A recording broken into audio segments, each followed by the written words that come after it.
Class 5th, good morning. So, today we will read the poem.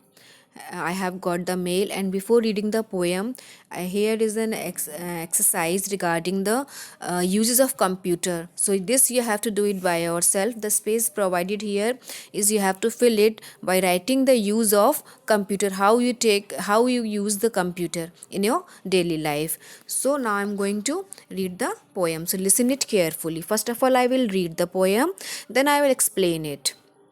Okay, I have got email. The postman doesn't knock at my door, yet I have mail at the of that I am sure. I don't know my pin code. That anyway is a fashion out of mode. I haven't sent a letter by post in 1 year, yet I communicate with all those who are dear. Outside my house, you won't find a mailbox anywhere. But does it matter and do I care? My letters are on my computer screen. Getting messages is my cherished dream.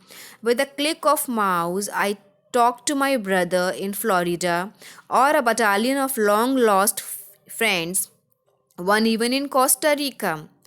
But there are times I sigh and go pale when I have to shift through countless emails.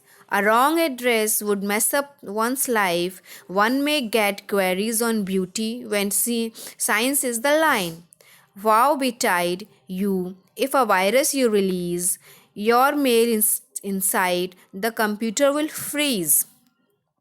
I can't figure out if email is a boon or a bane, but without it, life would never be the same.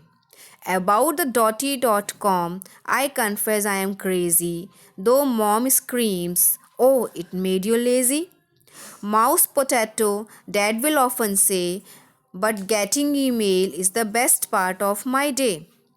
Dear God, it's neither the male or the female. The best thing you gave us is the email. So, here I read the poem regarding the email. Now, I am going to explain it. The postman doesn't knock at my door, yet I have mail of that I am sure कि बोलता है कि postman मेरा door knock नहीं करता है, फिर भी मुझे पता है कि मेरे पास मेल आएगा. I don't know my pin code, मुझे मेरा पिन कोड नहीं पता है, बट क्योंकि ये आउट ऑफ फैशन हो गया है, fashion out of mode. I haven't sent letter by post in 1 year, yet I communicate with all those who are dear. मैंने कब पूरे 1 year में कोई भी लेटर पोस्ट नहीं किया, लेकिन फिर भी मैं सभी फ्रेंड्स से कम्युनिकेट होता हूँ जो मेरे डियर हैं, जो मेरे बहुत ही नज़दीक हैं, उनसे मैं क्लोज रहता हूँ विदाउट राइटिंग एनी लेटर. अब इसमें बोलता है outside my house you won't find a mail box anywhere, but does it matter and do I care. कहता है कि मेरे घर के बाहर आपको जैसे लेटर बॉक्स होता है तो कोई मेल बॉक्स नहीं मिलेगा, बट डज इट मैटर, क्या ये ज़रूरी है और वाई शुड आई केयर, मैं क्यों फिक्र करूँ. My letter are on my computer screen, getting messages my cherished dream. With the click of a mouse I talk to my brother in Florida और a battalion of long lost friends, one even in Costa Rica. तो वो कहता है कि my letters are on my computer screen, कि मेरे जो letters हैं फ्रेंड्स के वो मेरे कंप्यूटर स्क्रीन पर आ जाते हैं. और मैसेज बोलना एक मेरा चेरिश ड्रीम, मतलब बहुत ही खुशनुमा ड्रीम है. With the click of mouse, जैसे ही मैं माउस को क्लिक करता हूँ, I can talk to my brother जो फ्लोरिडा में, यानी जो बहुत दूर है, और a battalion of long lost friend, और जो मेरे फ्रेंड्स हैं जो बहुत मतलब कई सालों से छूटे हैं, वो भी मुझे एक क्लिक से मिल जाते हैं, चाहे वो एक फ्रेंड इवन चाहे वो कोस्टा रिका में रह रहा हो. But there are times I say and go pale when I have to shift through countless emails. कहता है लेकिन कभी कभी क्या होता है कि मतलब इतने सारे मेल हो जाते हैं कि मुझे समझ में नहीं आता है कि मैं क्या करूँ. A wrong address could mess up one's life. One may get queries on beauty when science is in the line.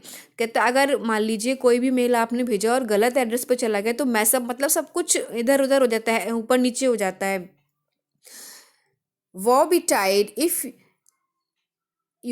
A virus you release, अगर ऐसा हो जाए, कुछ ऐसा हैपनिंग हो जाए कि आपके कंप्यूटर में कोई वायरस आ जाए, your mail inside the computer will freeze, तो आपके जो मेल हैं कंप्यूटर में सारे फ्रीज हो जाएंगे. फ्रीज का मतलब हो जाएंगे रुक जाएंगे.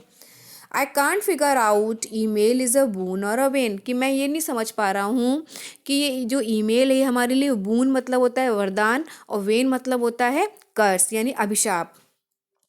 But without it life would never be the same, लेकिन इसके बिना कोई लाइफ हमारी अच्छी नहीं है। मतलब हम लोग इतने हैबिचुअल हो गए हैं मेल्स के कि बिना इसके हम आगे सोच नहीं सकते हैं। About this dotty dot com I confess I am crazy, कहता है कि इस डॉटी डॉट कॉम से मैं कन्फेस करता हूँ। कन्फेस मतलब होता है कि मैं एक्सेप्ट करता हूँ कि मैं क्रेजी हो गया हूँ मोबाइल के लिए। आप लोग आजकल आज भी देखिए हमारे पैंडेमिक चल रहा है और सारी स्टडीज़ हमारी मोबाइल के थ्रू या लैपटॉप के थ्रू हो रही हैं। तो इससे क्या हो रहा है कि भाई आप लोग भी ना हैबिचुअल हो रहे हो ना इन सब चीज़ों के। दो mom screams oh it's made you lazy, और मॉम स्क्रीम्स मतलब मॉम गुस्सा करती हैं, चिल्लाती हैं कि ये जो ईमेल्स के हैं कम ज़्यादा यूज़ ऑफ कंप्यूटर ने मुझको क्या बना दिया है, लेज़ी बना दिया है। Mouse potato dad will often से, माउस पोटैटो मतलब होता है इसका मतलब होता है कि जो व्यक्ति दिन रात कंप्यूटर में लगा रहता है उसको माउस पोटैटो बोलते हैं। But getting email is the best part of my day, पर पोइटिस कहता है कि गेटिंग ईमेल, कहीं से ईमेल आना मेरा सबसे अच्छा पार्ट होता है मेरे पूरे दिन में। Dear God it's neither the mail nor the female, तो पोइटिस कहता है ना तो ये कोई मेल है ना ही कोई फीमेल है। The best thing you gave us is the email, सबसे अच्छी जो आपने मुझे चीज़ दी वो क्या है, ईमेल है। सो I hope you have understood the poem, and the exercise regarding this poem I will give you in your WhatsApp group. And dear children, if you have any doubt, you just ask it in my WhatsApp group. Thank you and have a nice day.